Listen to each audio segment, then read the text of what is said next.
మతపరమైనటువంటి దేశాలకి మానవత్వంతో సంబంధం ఉండదు. టర్కీలో భూకంపం వస్తే ఫస్ట్ సాయం పంపించినటువంటి భారతదేశం. బట్ వాళ్ళకి మాత్రం ఆ బుద్ధి ఏమీ ఉండదు. భారత వ్యతిరేకత, మతపరమైనటువంటి తీవ్ర వ్యతిరేకత ఎట్లాగా ఉంటుంది. తాజాగా ఇప్పుడు పాకిస్తాన్కి పెద్ద ఎత్తున డ్రోన్లను పంపించింది.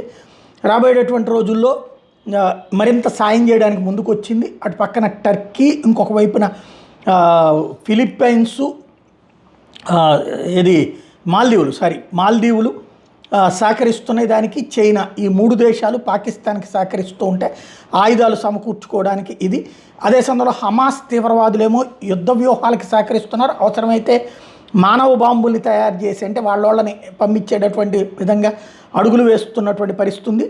ఇంకొక వైపున వచ్చేటప్పటికి తాజాగా ఇతర ప్రాంతాల నుంచి సహకారానికి సంబంధించి అటు ఇండియాకు వచ్చేటప్పటికి రష్యా, మరొక వైపున అమెరికా, ఇంకో వైపున ఇజ్రాయెల్ సహకరిస్తున్నాయి నేరుగా. అదే సందర్భంలో యూరప్ దేశాలు కూడా సహకరిస్తున్నాయి. ఆయుధాల పరంగా అయితే ఈ 3 దేశాలు ముందుకు వస్తున్నాయి.